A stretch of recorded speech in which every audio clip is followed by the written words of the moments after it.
ჩვენ კოლასელთა მიმართ წერილი უნდა განვიხილოთ და ზოგიერთ შეიძლება ადამიანმა იფიქროს რა არის კაცო ეს ან ლოცვა ან გალობა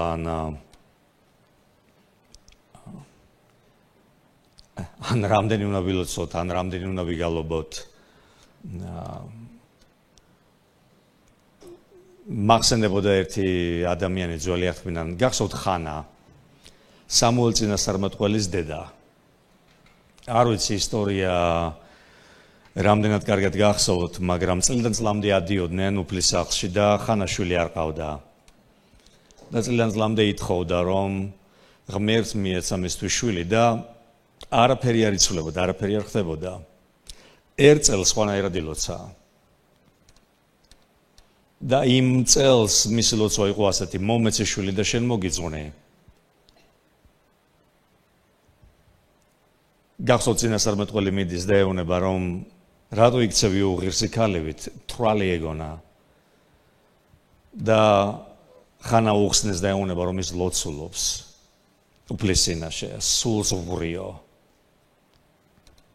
და წინასწარმეტყველი ეუბნება რომ წაადიო და შეგისრულოს ღმერთმა რასაც ითხოვო და შვილი ეყოლა ხანას სამუელს დაარქმევს მას და ისეთ რომ ერთ-ერთი უდიდესი წინასწარმეტყველი იყო ძველ აღთქმაში ვითომ არაფერი ლოცვით ილოცა საჭიროება ქონდა და ლოცულობდა მაგრამ არაფერი არ იცვლებოდა იქამდე ვიდრე არ მიხვდა მოდი იქნება და ჩემი საჭიროება რაღაცნაირად ღმერთს დაუკავშირო და როგორც კი მისი საჭიროება ღმერთთან კავშირში მოვიდა რა იყო ეს კავშირი ღმერთს წინასწარმეტყველი ჭირდებოდა და როგორც კი მიხვდა რომ მოდი ისე ვილოცებ რომ ჩემი სათხოვარი კი არ იქნება მხოლოდ ჩემი სათხოვარი რაღაცნაირად ღმერთთან იქნება კავშირში მაშინვე მიიღო პასუხი ღმერთისაგან აი ეს თქმა მინდა ზურბასებო მთელი ბიბლია სავსე არის აი ესეთი ადამიანებით რომლებიც რაღაცნაირად თავიანთ ცხოვრებას უკავშირებდნენ ღმერთს აი ესეთი ადამიანები რომლებმაც თავიანთი ცხოვრებით იცხოვრეს და არაფერი ღმერთთან საერთო არ ჰქონდათ წმინდა წერილში ან არ არიან მოხსენიებული ან მოხსენიებული არიან ძალიან ცუდად მაგრამ იყვნენ ადამიანები რომლებმაც თქვეს ჩვენი ცხოვრება ღმერთთან იქნება დაკავშირებული. აი ხანა წლიდან წლამდე ლოცულობდა, მაგრამ არაფერი. ბოლოს როცა ილოცა, მომეცი შვილი შენ მოგცემ. მოდი აბა ჩემ სათხოვარს რაღაცნაირად ღმერთს დავუკავშირებ, მაშინვე მიიღო პასუხი ღმერთისაგან და ეცე ზურბასებო, მე არ მინდა ეხლა რაღაც ბევრ ასეთ საკითხს მოვედო, მაგრამ რატომღაც მინდა ზურბასებო იცოდეთ რომ არასოდეს არ განელდე ლოცვაში ან ღმერთის თაყვანისცემაში. პავლე ემობს, მე მინდა რომ მამაკაცები აღაპყრობდნენ თავიანთ წმინდა ხელებს. და ეს ახალ აღთქმისეულია, რომ უგალობებდეთ ღმერთს, თაყვანისცემდეთ მას, ლოცულობდეთ მის წინაშე, ავაპყრობდეთ ხელებს და უფალი იყოს გამდიდებული, დიდება უფალი იესო ქრისტეს. ამენ ზურბასებო. ასე რომ, ნუ შეგეშინდება დაუკავშირე შენი ცხოვრება ღმერთს, შენი სათხოვრები დაუკავშირე ღმერთს. ნუ იქნება შენი სათხოვარი ისე რომ აი მოდი მაგალითს გეტყვით, აი უფალო მინდა რომ ფული შოვნის შეიძლება მომცე. ასე შევს ვერ წახვალ. მაგრამ თუ იტყვი აი შენი ცხოვრება თუ ეკუთვნის ღმერთს და კარგად გამიგეთ ზურბასებო, ეს შეიძლება უგუნურება იყოს იმ ადამიანებისათვის, ვინც წმინდა წერილი არ იცის, მაგრამ თუ მე ჩემს ცხოვრებას უკავშირებ ღმერთს, განათლება მომეცი ღმერთო, რატომ? იმიტომ რომ მინდა რომ გემსახურო. თუ შემძლეობას მომცემ, წმინდა წერილი რას ამბობს, ძველი აღთქმა, ღმერთია, რომელიც ქონების შეძენის ძალას გაძლევსო, ხომ? და თუ ღმერთი მაძლევს ამის ძალას, მე მინდა რომ ღმერთს დავუკავშირო ეს, უფალო მაკურთხე რომ კურთხება ვიყო. ისე სხვათა შორის თუ არ ვცდები დედოფალი შება, რომელიც ჩამოდის და აი სოლომონთან აქვს საუბარი, იცით რას ეუბნება დიდი დაკვირვების მერე, ვხედავ რომ ღმერთმა ისე შეიყვარა ისრაელიო რომ გაკურთხაო შენ ისრაელის საკურთხებლად.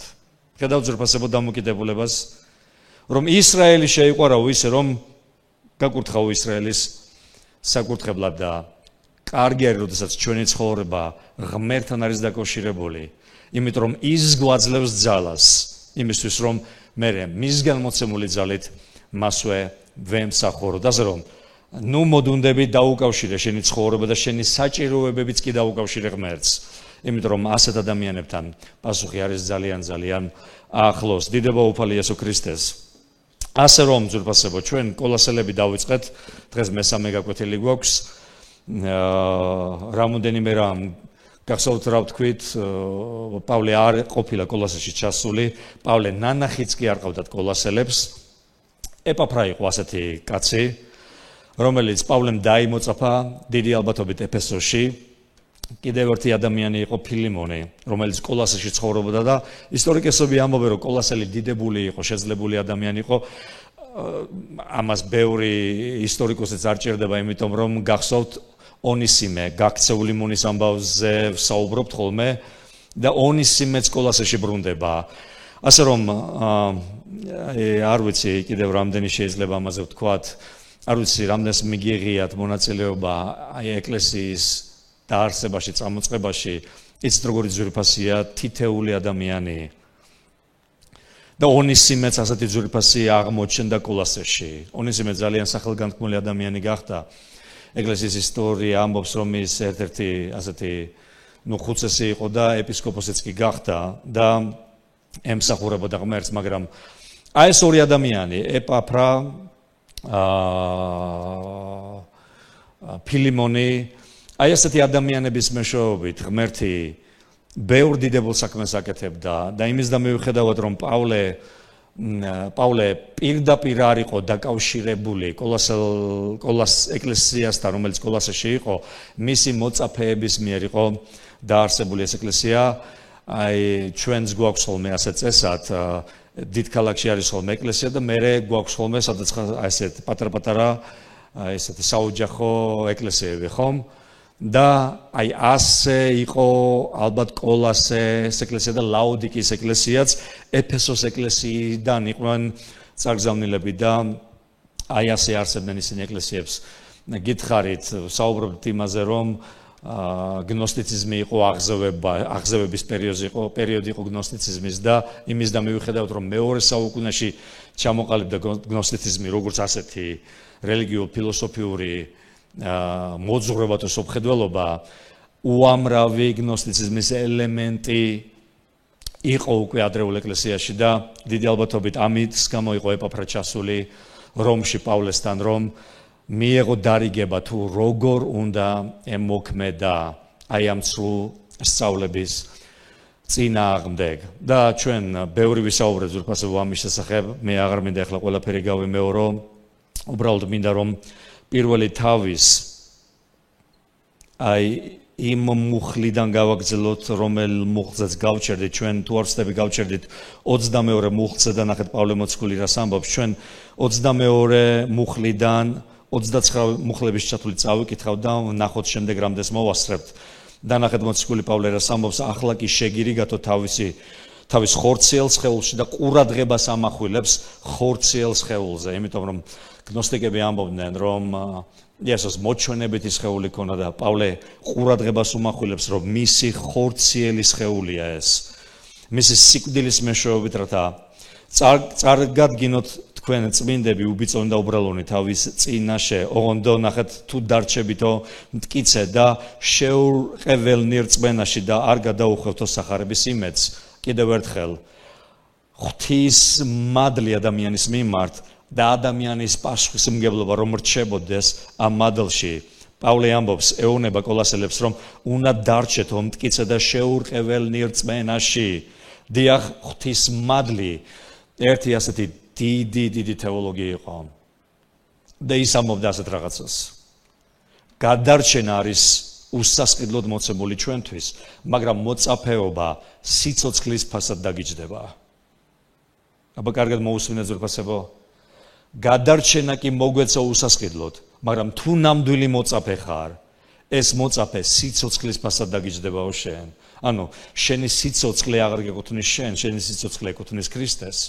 და პავლე აი მორწმუნეების პასუხისმგებლობაზე ლაპარაკობს, ოღონდ უნდა დარჩეთო მტკიცა და შეურყეველი რწმენაში და არ გადაუხვიოთო სახარების იმედს, რომელიც ისმინეთ და ეკადაგა ყოველქმნილებას ცისქვეშეთში და რომლის მსახურიც გავხდიო მე პავლე. ახლა კი ვხარობ თქვენს გამო, რომ ვიტანჯები და ქრისტეს დაკლებულ ჭირთ ვავსებო საკუთარი ხორცით მისი სხეულისთვის, რომელიც არის ეკლესია. ადრე მიხსენებია ეს. ნუ თუ დააკლდა იესო ქრისტეს ჭირი, იესო ქრისტეს ჭირი არ დაკლებია. მაგრამ პავლე ამბობს, რომ მისთვისო დაკლებულ ჭირთო ვავსებო ჩემი სხეულით. მოციქული პავლე იმდენად აიგივებდა თავის თავს ქრისტეს ეკლესიასთან და ქრისტესთან მის სიცოცხლეში, სიკვდილში, დამარხვაში და აღდგომაში, რომ პავლე ამბობს, მე რომ ცემენ, ეს მარტო ჩემი ცემა კი არ არის. ან ჭირს რომ იმატებენ, ეს ჩემთვის მომატებული ჭირი კი არ არის მარტო. ეს სხეულიც კი ეკუთვნის იესო ქრისტეს. და თუ გდევნიან, თუ მდევნიან, მე კი არ მდევნიან, მხოლოდ დევნიან ისევ ქრისტეს. ეკლესია ქრისტეს სხეულია ძვირფასებო. წმინდა წერილი ამბობს, ვინც თქვენ გეხება, ჩემი თვალის გუგას ეხება და სხეული ქრისტესია, ეკლესია არის ქრისტესი. და მორწმუნეები ძვირფასებო, აი პავლე თავის თავს იმდენად აიგივებდა ქრისტესთან, და პავლე ამბობს, რომ ტანჯავენ, მე კი არ მტანჯავენ, ეს ისევ ქრისტეს ტანჯავენ. და აი ჭირს რომ ნახეთ რას ამბობს კიდევ ერთხელ. ახლა კი ვხარობ თქვენს გამო რომ ვიტანჯები და ქრისტეს დაკლებულ ჭირთ ვავსებო ჩემი სხეულით. ჩემი სხეულით ვავსებო. ნახეთ ძვირფასებო. პავლე მართლაც უძვირფასესი მოციქული იყო და თავისი თავი ნახსენებიც მაქვს, გახსოვთ ამბობს რომ 3-ჯერ 39 დარტყმა მომაყენესო. ეხლა ამას მტკიცებით ფორმაში არ ვამბობ, რომ მართლა ჯვარც მისთვის ამზადებდნენ, მაგრამ ტიპიურად 39 დარტყმას აყენებდნენ ადამიანს, როდესაც ჯვარც მისთვის ამზადებდნენ. რატომ იცით? 13 დარტყმას აყენებენ მარცხენა ბეჭის ქვეშ, რომ კუნთი გაეთიშათ, მეორე 13 მარჯვენა კუნთის ქვეშ, ხრის ბეჭის ქვეშ, რომ მეორე კუნთი გაეთიშათ და მესამე 13 ხერხემალზე. იმისთვის რომ ჯვარცმის დროს აღარ შეძლებოდა ადამიანს აზიდვა და მალე მომკვდარიყო. და ხშირად ისინი ასფიქსიით კვდებოდნენ, ხო? ვეღარ სუნთქავდნენ. ერთი ამბობდა, სხვადასხვა ამიტომ არის რომ არ შეიძლება პოლიტიკოსები თეოლოგიაზე ლაპარაკობდნენ, რომ აი იესო ასფიქსიით მოკვდა, იესო ასფიქსიით არ მომკვდარა ჯვარზე. იცით რა წერია? ამიტომ იყო 100-ის თავმა რო თქვა, ჭეშმარიტად ძეხვთის არის ეს კაცი, იყო ეს კაცი. იქ მიწისძვრა მოხდა, მიწა დამნელდა, მაგრამ იესოზე წერია, ხმამაღლა შეძახა, აღსრულდა და სული განუტევა. ასფიქსიით ვინც კვდებოდა ხმამაღლა, მათ ლაპარაკი არ შეეძლოთ. ისტორიკოსები ახსენებენ, რომაელი ისტორიკოსები, რომ ჯვარცმა ერთ-ერთი ყველაზე საშინელი სიკვდილი იყო, იმიტომ რომ ლაპარაკის თავი კი ლაპარაკის აღარ არის ლაპარაკის სუნთქვის თავიც კი აღარ ქონდათ ადამიანებს, მაგრამ იესომ გახსოვთ რა თქვა, ჩემ სიცოცხლეს რა ვშრობიო, მე ვდეებო. გახსოვთ პილატე რო უნება, როდემდე იქნები ჩუმად, ჩემს ძალაუფლებაშიაო, ან მოკლა, გაცოცხლა და იესომ თქვა, მე თვითონ ვდეებ ჩემ სიცოცხლეს. ჯერ არავის არ აქვს მიცემული ძალაუფლება თუ ეს ძალაუფლება არ არის ზეციდან, მაგრამ იესომ თქვა, უბრალოდ რომ იცოდე შენ და საუკუნეების განმავლობაში როცოდნოთ ადამიანებს, იესო ასფიქსიით არ მოკვდარა. იესო ხმამაღლა დაიძახა, აღსრულდა და სული განუტევა, სული მისცა. დიდება უფალი იესო ქრისტეს. ასე რომ პავლე ამბობს, რომ ქრისტეს დაკლებულ ჭირთ ვავსებო საკუთარი ხორცითო, რომლის მსახურიც გავხდი მე ღვთისგან გებით, ნახე ღვთის დადგენილებით. და რა კარგია, როდესაც მსახურებაში ხარ და ღვთისგან გებით ხარ მსახურებაში. გახსოვთ რამოდენიმე დღის წინ, რამოდენიმე კვირის წინ ვისაუბრეთ, ხომ? არაფერია იმაზე ცუდი, როდესაც სასულიერო პირი, იმიტომ არის სასულიერო პირი, რომ უბრალოდ მან გადაწყვიტა სასულიერო პირობა, რომ მიიღო სასულიერო პირი და არ არის ღვთის მიერ დადგენილი. ხშირად ასეთი სასულიერო პირები არ ცხონენ ხოლმე ქრისტეს სხეულს. პავლე ამბობს, მე ღვთის მიერ ვარო დადგენილი, რომ ჩემი მოწოდება ღმერთისაგან არის. თქვენთვის რომ მომეცა, რათა აღვასრულო ღვთის სიტყვა, ეს არის საიდუმლო, რომელიც დაფარული იყო საუკუნეებისა და თაობებისაგან და ახლა გაემხილათო მის წმინდანებს, რომელთათვისაც ღმერთმა ინება ეცნობებინა კიდევ ერთხელ გნოსტიციზმი, ხომ? საიდუმლოებები და დაფარული და ცოდნა და პავლე ამბობს, თუ რამე საიდუმლოების ცოდნა გჭირდებათ, ეს არის ერთი საიდუმლო და ეს არის საიდუმლო ქრისტე იესოსი. დიდება უფალი იესო ქრისტეს. ამენ ზურფასებო. ხომ კარგი არის წმინდა წერილი? აი ნახეთ. ნახეთ ზურფასებო.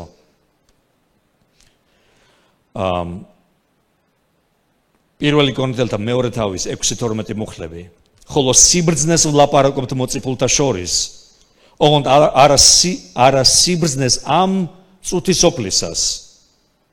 ან წუთისოფლის მთავრებისას, რომლებიც წარმავალნი არიან, არამედ ვლაპარაკობთ ღვთის სიბრძნეს, იდუმალებაში დაფარულს, რომელიც წინასწარ დაადგინა ღმერთმა საუკუნეთა უწინარეს ჩვენი დიდებისათვის. აი ყოველი სიტყვა მნიშვნელოვანია ძვირფასებო. რაც ვერავინ შეიცნო წუთისოფლის მთავართაგან, ვინაიდან რომ შეეცნოთ ჯვარს არ აცვავდნენ დიდების უფალს, მაგრამ როგორც წერია, რაც თვალს არ უნახავს, ყურს არ სმენია და კაცს გულში არ გაუვლია, ღმერთმა ის მოუმზადა თავის მოყვარულებს, რას ლაპარაკობს დაფარულ სიბრძნეზე. არა მომავალზე, არამედ დაფარულ სიბრძნეზე, ქრისტეს საიდუმლოებაზე. და პავლე კოლასელებშიც აი ამ საიდუმლოებაზე ლაპარაკობს, რომ ეს საიდუმლო არის ქრისტე იესო. ღმერთმა ის მოუმზადა თავის მოყვარულებს, ჩვენ კი თავისი სულით გაგვიმხილა, ვინ ჩვენ? გადარჩენილ ადამიანებს, საიდუმლო ქრისტე იესოსი. ვინაიდან სული ყოველივეს იკვლევს ღვთის სიღრმეებსაც, რომელმა ადამიანმა იცის რა არის ადამიანში გარდა ადამიანის სულისა, რომელიც მასშია, ასევე ღვთისაც არავინ არ იცის გარდა ღვთის სულისა. ჩვენ კი მივიღეთ არა წუთისოფლის სული, არამედ სული ღვთისაგან, რათა ვიცოდეთ ღვთის მიერ ჩვენთვის არა რას მოგცემს, არამედ უკვე მონიჭებული. დიდება უფალი იესო ქრისტეს. რამდენმა იცით რომ ღვთის მორწმუნეებს, ქრისტიანებს, მაღლიდან შობილ ადამიანებს ღვთის სული გვაქვს? ამენ ზრფასებო. ამის წინასაც გქონდა ერთთან საუბარი. ჩვენ აღარა გვაქვს ორი სული. სული ცოდვისა და სული სიმართლისა და აღარა გვაქვს ორი ბუნება, ცოდვილი ბუნება და კიდევ ღვთის ბუნება. ჩვენ ერთი ბუნების მატარებლები ვარ და ეს ბუნება არის ღვთიური ბუნება. იცით მონადირეს რატო ქვია მონადირე? იმიტომ რომ ნადირობს. ფეხბურთელს რატომ ქვეცით ფეხბურთელი? იმიტომ რომ ფეხბურთს თამაშობს. ცოდვილს რატომ ქვეცით ცოდვილი? იმიტომ რომ სწოდავს. წმინდანს, მართალს იმიტომ ქვია მართალი, რომ ის გამართლებულია ქრისტეს მიერ. დიახ, პავლე მოციქული ლაპარაკობს ხორცზე, რომ ჩვენ ხორცში გვაქვს ის წარმავალი რაღაცა სურვილები, რომელიც კი ხორცის მიერ გვებრძვის, მაგრამ ბუნებით ღვთის ბუნების შვილები ვართ. დიდება უფალი იესო ქრისტეს. აი მიყვარს ხოლმე ამის თქმა. ხშირად მორწმუნეები ცდილობენ ხოლმე რომ იცი რა არის, მოდი დღეს აი ამას გამოვასწორებ, ხვალ იმას გამოვასწორებ, ისა ამაში ცუდი არაფერი არ არის. მაგრამ უნდა იცოდე ერთი რამ, რომ ჩვენ არ ვართ რაღაცეებში კი არ ვსწორდებით მარტო, ჩვენ ახალი ქმნილებანი ვართ ქრისტე იესოში. ახალი ქმნილება. ჩვენ არ ვართ, მოდი და არ ვიცი რა მაგალითი მოვიყვანო, უფრო კარგად გასაგებია რომ იყოს ესა გასარემონტებელი ავტომობილები არა ვართ ჩვენ. Ռողմերթ եղել դակավებული იმიტომ რომ როგორღაც გაგვარემონტოს და რაც არ უნდა არემონტო ხოლმე ძველი ავტომობილი მაინც ხანრა გაუფუჭდება და ღმერთმა თქვა აი ძველი აღთქმაში ადამიანები ცდილობდნენ რომ აი ესე რაღაცეებში შეერემონტებინათ თავიანთი თავები ცოტა უხეში მაგალითებია მაგრამ ჩვენ ახალი ქმნილებანი ვართ ქრისტე იესოში დიდება უფალი იესო ქრისტეს და ახალი ბუნების მატარებლები და ეს არის ღვთიური ბუნება. ადრე მეკითხებოდნენ ხოლმე, საიდან ვიცით რომ მაღლიდან შობილი ადამიანები ვართ? მაღლიდან შობილ ადამიანს აქვს აი რამოდენიმე უტყუარი ნიშანი. ერთ-ერთი მთავარი ნიშანი არის აი შემდეგი. აი უდიდესი სურვილი რომ თავისი ცხოვრებით ემსახუროს ღმერთს. და მეორე, ნამდვილი მორწმუნესთვის ცოდვა აღარ არის ბუნებრივი მდგომარეობა. ახლა როგორი მწარებნო სასმელიც არ უნდა იყოს, კარგად მინდა გამიგოთ. მორწმუნე იმის და მივიხედავთ, რომ შეიძლება ცოდვაში ჩავარდეს, წაბორძიგდეს, ცოდვა აღარ არის ჩვენი ბუნებრივი მდგომარეობა. ჩვენი ბუნებრივი მდგომარეობა არის სიმართლე ქრისტეში. დიდება უფალი იესო ქრისტეს. განა არ ჩავარდნილ ვართ, მაგრამ იქ დარჩენა ჩვენი ბუნებრივი მდგომარეობა არ არის. გახსოვთ წმინდა წერილი რას ამბობს? აი ჭეშმარიტად ემართებათო მათ. ძაღლიო თავის ნარწყევს უბრუნდება და ღორი ისევ ტალახსო. ჩვენ არა ვართ ამათთაგანი. ჩვენ იმ ადამიანებს ვეკუთვნით ძვირფასებო, რომელთა ცხოვრებაში ბუნებრივი მდგომარეობა არის ღმერთის წინაშე სიარული, დიდება უფალი იესო ქრისტეს და თუ წაბორძიგდი კიდეც იქ არ რჩები. ამიტომ ამბობს იოანე ამბობს, მაღლიდან შობილი არ სწოდავს. უფრო სწორი თარგმანია, მაღლიდან შობილი ადამიანი არ აგრძელებს ცოდვაში დარჩენას, იმიტომ რომ ცოდვა ჩვენი ბუნებრივი მდგომარეობა აღარ არის. ჩვენ გამართლებულები ვართ ქრისტე იესოში. დიდება უფალი იესო ქრისტეს. ამენ. და პავლე ამბობს, აი ამისთვის ვიბრძვიმე, რომ გაიგოთ. რომელსაც ვქადაგებთ ჩვენ ქრისტეს საიდუმლოს, რათა შევაგონოთ და ვასწავლოთ ყოველ ადამიანს ყოველგვარი სიბრძნე, რათა ყოველი კაცი წარმოადგინოთ სრულქმნილად ქრისტე იესოში. ამისთვის ვშრომობ მეც და ვიღწვიო როგორ? მისი ძალით, რომელიც ძლიერად მოქმედებს ჩემში. პავლე ამბობს, ამას რო ვაკეთებ, არ ვაკეთებ ადამიანური ძალებით. ამას ვაკეთებ მის მიერ მონიჭებული ძალით. შეუძლებელი იყო მოციქული პავლესთვის იმის გადატანა, აი კორინთელებში ნახავთ ძვირფასებო, პავლეს განსაცდელებს და სირთულეებს. პავლე ამბობს, რომ ზოგჯერ გემის ხრევა, ზოგჯერ წყალში, შუაგულ ზღვაში ვიყავი, მარტო შიმშილში, განსაცდელებში, სირთულეებში, მაგრამ პავლე ამბობს, ყოველივე ძალმეც ჩემი გამაძლიერებლის მიერ. და აი პავლეს ტერმინია ეს, რომ ნახეთ რას ამბობს, პრინციპში იგივეს ამბობს, ოღონდ სხვა სიტყვებით, რომ ამისთვის ვშრომობ მეც და ვიღწვი მისი ძალით, რომელიც ძლიერად მოქმედებს ჩემში. და ჩვენ მორწმუნეებმა უნდა ვიცოდეთ, რომ არ ვართ საკუთარ ძალებზე დამოკიდებული. უგუნური ადამიანი ვიქნებოდი, ეხლა აი აქ რო ვიდგე და საკუთარ ძალაზე ვიყო დამოკიდებული. ამდენი წელია ხომ სიტყვის გარშემო ვტრიალებთ, აი სიტყვაზე ვსაუბრობთ, სიტყვაზე გული მიგანკალებს ხოლმე ყოველთვის, როდესაც აქ გამოვდივარ.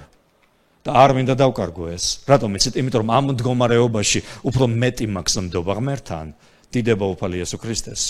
და პავლე ამბობს, რომ ამას ვაკეთებთ მის მიერ, აი მისი ძალით, რომელიც სუსტად კი არა, ძლიერად მოქმედებს ჩემში. და ნახეთ, მეორე თავის პირველი მუხლიდან სურსო იცოდეთო, რაოდენი ღვაწლი მაქვს თქვენზე და მინდა რომ აი ამ სიტყვაზე გესაუბროთ ცოტაოდენი ღვაწლი, ცოტა ისე ჟღერს, რომ თითქოს პავლე ამბობდა, რომ აი მე მინდა იცოდეთ რამდენს ვშრომობ თქვენთვის. ბერძნულად რომ ნახოთ ძვირფასებო ეს სიტყვა არის აგოინ. სიტყვა, ქართული სიტყვა შემოტანილი გვაქვს ბერძნულიდან აგონიაშია ადამიანი. ფუძე არის აგოინ. იცით რას ნიშნავს ეს სიტყვა ძვირფასებო? იმედი მაქვს რომ აი სწორად გამოვთქვა. ზუსტად ვიცი რომ აგო არის ფუძე. პავლე ამბობს, მე მინდა იცოდეთ, სურს იცოდეთ რამდენს ვიტანჯებიო თქვენს გამო.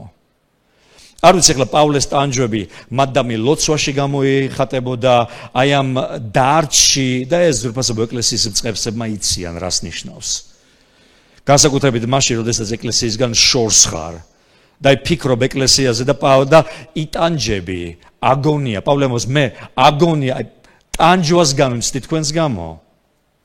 სურს იცოდეთ, რაოდენი ღვაწლი მაქვს, რაოდენ ვიტანჯები თქვენთვის და ლაოდიკელიელებისთვის და ყველასთვის, ვისაც ხორცილად არ უხილავსო ჩემი სახე. პავლე ამბობს, მე კოლასეში არ ყოფილ ვარ, არ გიცნობთ, მაგრამ უნდა იცოდეთ, რომ მრავალ ტანჯვას გამიმცდიო თქვენთვის. რათა ინუგეშონ სიყვარულით შეერთებულმა მათმა გულებმა სრულქმნილი გონების ყოველგვარი სიმდიდრის მისაღებად, პავლე ისევ ლაპარაკობს რაღაცა გონიერების სიმდიდრეზე, რათა შეიცნონ ღვთისა და მამის და ქრისტეს საიდუმლო. მინდა ძვირფასებო, ცოტაოდენი აი ეს მუხლი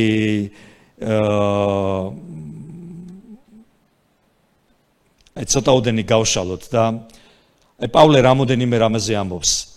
პავლე ეუბნება, რომ მე ვიტანჯებიო თქვენს გამო, მაგრამ უბრალოდ არ ტოვებს ამას და უხსნის რა იყო მისი ტანჯვის მიზეზი. და პირველი პავლე მოციქული ეუბნება მინდა რომ ნუგეშცემულნი იყოთო. ნახდრას ეუბნება რათა ინუგეშოთ. იცით ზურბასებო პირველი საუკუნის ეკლესიაში ნუგეშის მსახურება ძალიან დიდი მსახურება იყო. გახსოვს ბარნაბას რა დაარქვეს? ნუგეშის სემის რაო? ძე, ხომ?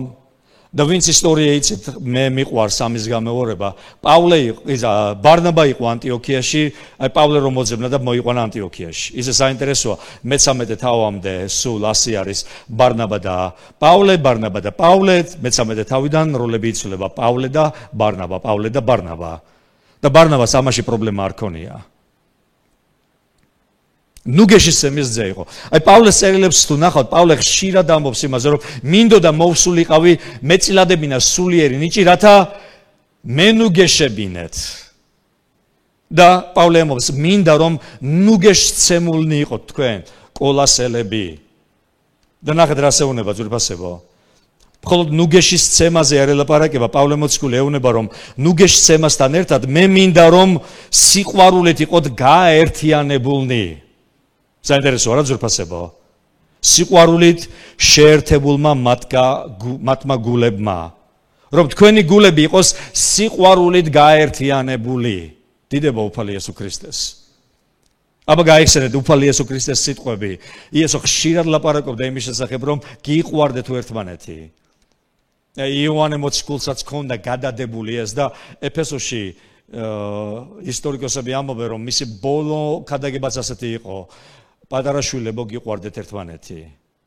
და პავლე ამბობს, ვიტანჯებიო თქვენს გამო, მინდა რომ ნუგეშცემულნი იყოთ და მინდა რომ სიყვარულით იყოს გაერთიანებული თქვენი გულები. სხვანაირი სიტყვებით რომ ვთქვათ, არა დაქსაქსულობა იყოს თქვენ შორის და შური და შუღლი, რაც ეკლესიას ანგრევს, არამედ პირიქით, ნუგეშცემულნი იყოთ და სიყვარულით იყოს გაერთიანებული თქვენი გულები. დიდება უფალი იესო ქრისტეს.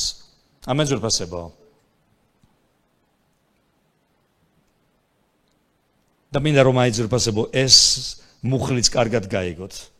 რათა შეიცნოთო ღვთისა და მამის და ქრისტეს საიდუმლო, უფრო სწორი თარგმანი ამბობს, რათა შეიცნოთ მამის საიდუმლო, რომელიც არისო ქრისტე იესო. შეიცნოთო მამის საიდუმლო, რომელიც არის ქრისტე იესო. თუ რამე საიდუმლოს ცოდნა გვჭირდება, კიდევ ერთხელ და კიდევ ერთხელ ურტყავს აი იმ ფილოსოფიას, რომელიც რაღაცა საიდუმლოებებზე ლაპარაკობდა და ალბათ ამიტომ იყო პავლე მოციქული ეუბნებოდა, ამბობდა იმას, რომ თქვენ შორის არაფერი არ მინდოდა მცოდნოდა გარდა ისაო, ქრისტე იესოსი და ისიც რაო, ჯვარცმულისა. რატომ? იმიტომ რომ ქრისტეშია დაფარული ღმერთის მთელი საიდუმლო. დიდება უფალი იესოს. არ ვიცით გეხმარება თუ არა რას ვამბობ. იმედი მაქვს, როდესაც წაიკითხავთ, ბევრად უფრო აი საინტერესო იქნება თქვენთვის.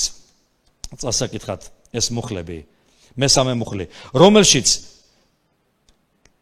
მამის საიდუმლო, რომელიც ქრისტე იესოა და ბუნებრივად გადავდივართ მესამე მუხლზე, რომელშიც სიბრძნისა და ცოდნის ყოველგვარი საუნჯეა დაფარული. ისე ქართული ენა ძალიან აი კარგად არის, არ ვიცი, ისე აი ბოლო პირს, რომელსაც ახსენებ, ის განსაზღვრავს შემდეგ წინადადებას. გესმით რას ვამბობ?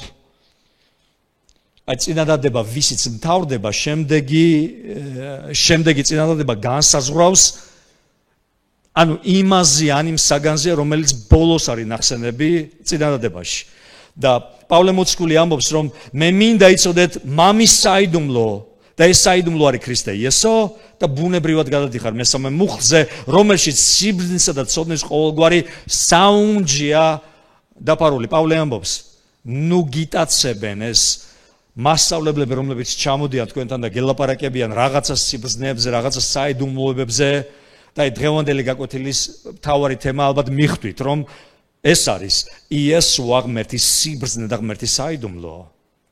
და მასში არის დაფარული ყოველგვარი საუნჯე სიბრძნისა.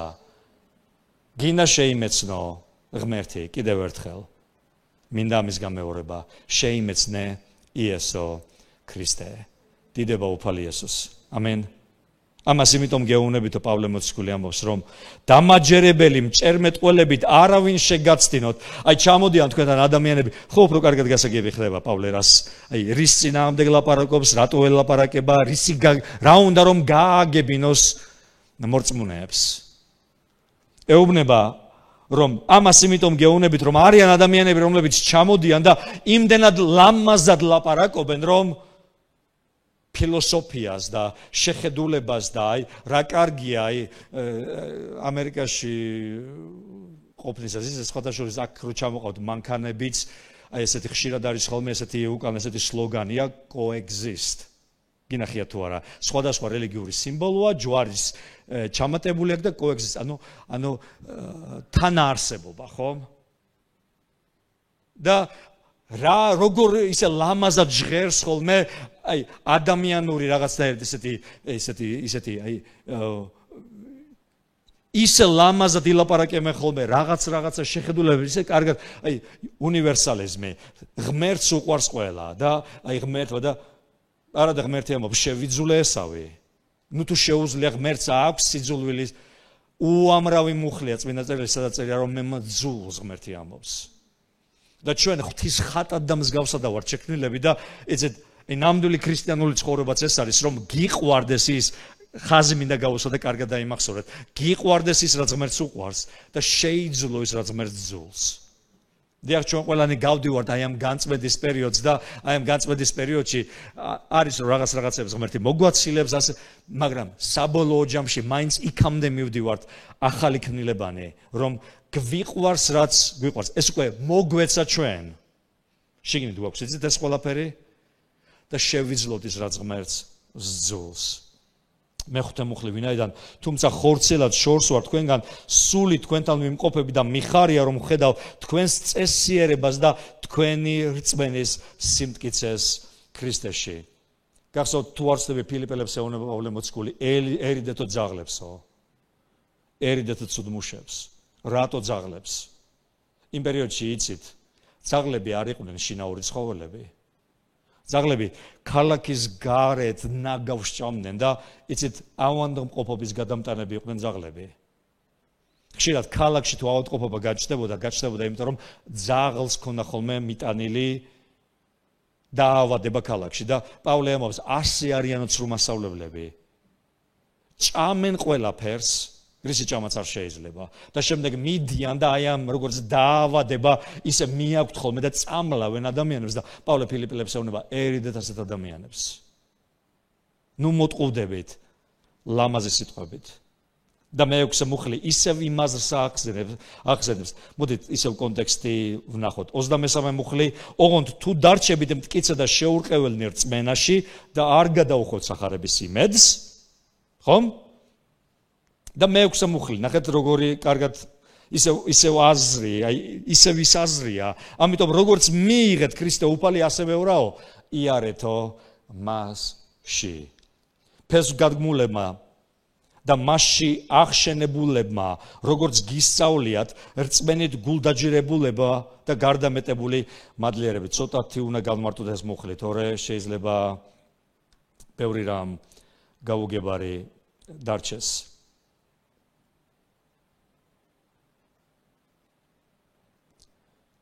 პავლე ეუბნება ფესვგადგმულები უნდა იყოთ მასში უნდა შენდებოდეთ მასში რწმენაში გულდაჯერებული რწმენაში უნდა იყოთ განმტკიცებულნი და ამ ყველაფრის შედეგი იქნება ის რომ თქვენი ცხოვრება იქნება მადლიერებით აღსავსე გავიაროთ კიდევ ეს მუხლი აი პავლე რამოდენიმე რამეს ეუბნება ფესვი გაიდგით მასში აშენდით მასში გახსოვთ ესო რა თქვა ორ სახლზე ილაპარაკა ხო არ დაგღალიცაუბრეთ ერთი სახლი რომელიც კლდეზე იყო და მეორე ქვიშაზე რა თქვა ესო მოვიდა ქარიშხლები ამოვარდა წყლები ეცა ამ სახლს და რაო ერთი დაეცა მეორე დადგა პავლე ამბობს თუ გინდა რომ გაძლო ფესვი უნდა გაიდგა და მერე უნდა დაიწყო აშენება რწმენაში უნდა გამტკიცდე და წმინდანში გამტკიცებით თუ იმაში დარჩებით რაც გისწავლეათო. მინდა რომ ახლა რასაც ვამბობ ეს მუხლი კარგად დაინახოთ. და შედეგი ამ ყველაფრისა იქნება ის რომ თქვენი ცხოვრება იქნება მადლიერებით აღსავსე. რატომ არა აქვს ადამიანს მადლიერება? იმიტომ რომ ფესვს არ ვიდგავთ, იმიტომ რომ არ ვშენდებით, იმიტომ რომ რწმენაში ვერ მტკიცდებით. ხომ? არ რჩებით ერთგულნი იმაში რაც გვისწავლია და პავლე ეუბნება რომ გინდათ რომ თქვენი ცხოვრება ასეთი იყოს. პავლე ამბობს, გინდათ რომ თქვენი ცხოვრება მადლიერებით იყოს აღსავსე. ფესვგადგმულნი და მასში აღშენებულნი, როგორც გისწავლიათ რწმენით გულდაჯერებულებმა, ანუ განმტკიცებულებმა და გარდამეტებული მადლიერებით, ანუ თქვენი შედეგი იქნება დაუსრულებელი მადლიერება. შემდეგ მერვე მუხლი, სულ 5 წუთი დაგვრჩა, იფხიზლეთ. და წმინდა წერილი ძალიან ხშირად ამბობს აი ამ სიტყვას იფხიზლეთ. გახსოვთ იესომ რა თქვა? იფხიზლეთ და რაო? ილოცეთო. ზოგი ლოცულობს და მე ფხიზლობს. არა, ჯერ უნდა იფხიზლო და მე უნდა ილოცო. ფხიზელი უნდა იყო. არავინ წარგატყვევოთ ფილოსოფიითა და ამაოდ ყვილებით, ისე გნოსტიციზმის ელემენტები. ადამიანური გადმოცემებისა და სამყაროს სტიქიათა მიხედვით და არა ქრისტეს მიხედვით. გამოვლენ ადამიანები ტელევიზიით იქნება თუ ის რელიგიური ელემენტებით ცდილობენ რომ ლამაზი ფილოსოფია მოგასმენინონ და იცით რამდენი ადამიანია რომელიც აი გატაცებულია აი ამ ყველაფრით. სხვადასხვა პავლე ამას მარტო გნოსტიციზმი არ იყო მხოლოდ რაღაცა აი მხოლოდ რელიგიის ბერძნული ფილოსოფია, ეს იყო ძველი რჯულის უამრავ ელემენტს შეიცავდა. და დღეს ბევრი ადამიანია გატაცებული რჯულის მისტიციზმით, მისტიფიცირებით. სწორად ვთქვი ხო ეს სიტყვა? და პავლე ამბობს რომ პავლე სხვადასხვა ხშირად ლაპარაკობს, როცა წინადაცვთაზე ლაპარაკობს და სხვადასხვა კოლოსელებშიც ლაპარაკობდა ამას. არავინ გაგიტაცოთ ამ ყველაფრით. აი ეს რა არის აი ამდენი ისეთი საიდუმლოებებია და მე იწყებენ აი ამ დიახ, ბევრი რამ არის ძველ აღთქმაში, რაც მშვენიერია და ლამაზია. და ეს ყველაფერი დაიწერა მართლა ჩვენ და სასწავლებლად, მაგრამ არ შეიძლება ძველი აღთქმის მისტიციზმში გადაყვანა. და მისტიურად ყურება თუ ძველი აღთქმისა თუ არსებული ფილოსოფიებების მიმეხვდით ხომ ძვირფასებორის თქმა მინდა. პავლე ამბობს, ფრთხილად იყავით, რომ არავინ გაგიტაცოთ. და აი მეცხრე მუხლიც ბუნებრივია და ვეცდებით რომ აი მეცხრე მეათე მუხლებით დავასრულოთ. აი ნახეთ, მოდით მერვე მუხლით ისევ წავიკითხოთ და მეცხრე და მეათე მუხლები უნდა გავაერთიანოთ. იფხიზლეთ და მიყევით ამ მუხლებს.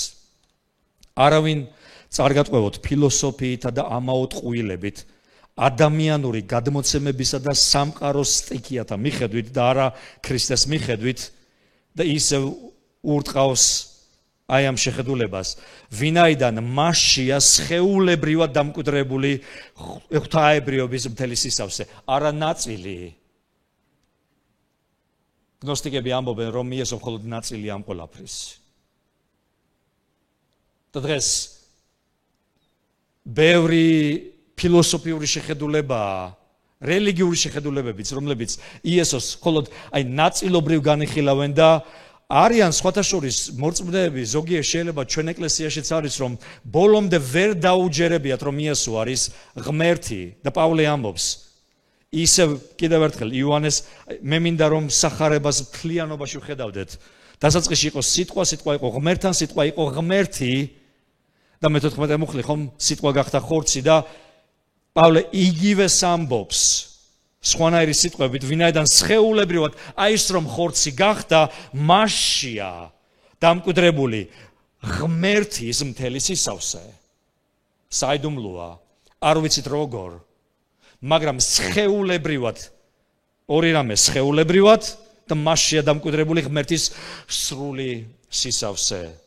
და თქვენ სრულქმნილი ხართ მასში, სრულნი ხართ მასში. ადამიანი იესოს გარეშე ნოლია. ადამიანი ქრისტესთან ერთად სრულია. ერთმა ძალიან კარგი მაგალითი თქვა და აი ვასრულება მაგალითით. ეკლესიაში შეიძლება ძალიან ბევრი ნოლი იყოს. არაფერს არ წარმოადგენდათ ბევრი. და ეს ნოლი შეიძლება იყოს 10,000-ობით და 10,000-ობით ნოლი რომ ნოლზე გაამრავლო, ისევ ნოლია. მაგრამ 10,000-ობით ნოლს დაუყენე წინ 1 და ციფრი იცვლება. ის აღარ არის ნოლი, უსასრულობამდეა ციფრი. ადამიანი ქრისტეს გარეშე არაფერია. ქრისტესთან ჩვენ სრულნი ვართ მასში. ნახეთ რას ამბობს. და სრულქმნილნი ხართ მასში, ვინც ყოველი თავრობისა და ხელმწიფობის თავია.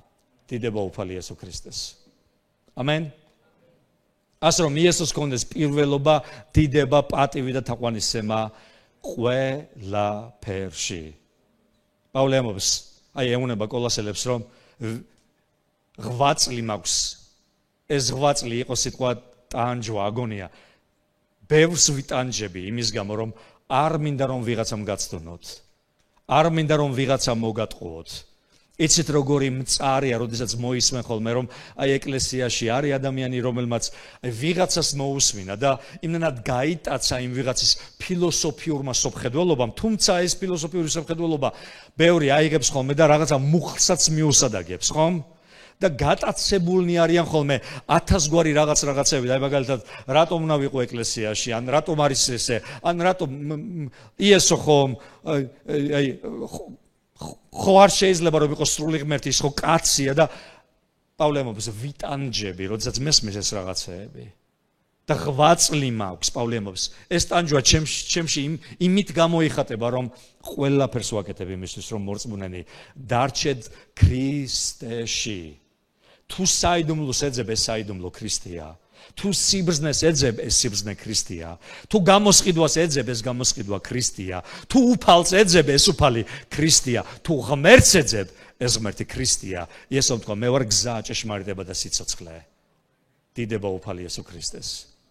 ამენ. ქრისტეა ყველაფერი. გიყვარს ქრისტე, გიყვარს მამა. რჩები ქრისტეში, რჩები ღმერთში. იესომ თქვა, ასეთ ადამიანებსო პატივს მიაგებსო მამა. ვინ ღმერთო ჩვენ ნოლებს, აი რანაირად შეიძლება ადამიანს პატივი მიაგოს? სრულნი ხართ მასში, ის არის ჩვენ წინ, ის არის ყველაზე მთავარი. ის არის პირმშო ქმნილებათა. რაზე ვისაუბრეთ? პირმშო, არა იერარქიით, არამედ მნიშვნელობით, რომ არა ის, არაფერი არ იქნებოდა. მასში შექმნა ყოველივე. და თუ იესოს მიაგებ პატივს მოგაგებს მამა. დიდება უფალი იესოს. მოდით წავუდგეთ ვილოცოთ და 1 წუთი მაინც გადავაცილე. კარგით, მოდით ვილოცოთ ზურფასებო. ზეციერო მამა, მადლობა შენი მადლისთვის და წყალობისათვის. მადლობა იესო ქრისტესათვის, რომელიც არის სიცოცხლე, ძალა, გამოსყიდვა. მადლობა უფალო ღმერთო. მადლობა იესო შენი ჯვრისათვის, შენი სიცოცხლისათვის. მადლობა შენი სიკვდილისათვის, დამარხვისთვის და აღდგომისათვის, რომ შენი ჯვრის მეშვეობით უფალო მოგვეცი ხსნა და გადარჩენა. შენ კონდეს დიდება, პატივი უკუნითი უკუნისამდე ეკლესიაში, ყველა თაობაში. აცდა მარადის და უკუნითი უკუნისამდე. ამენ. კარგი ზურფასებო, მშვიდობით წარბზანი და უფალი თქვენთან.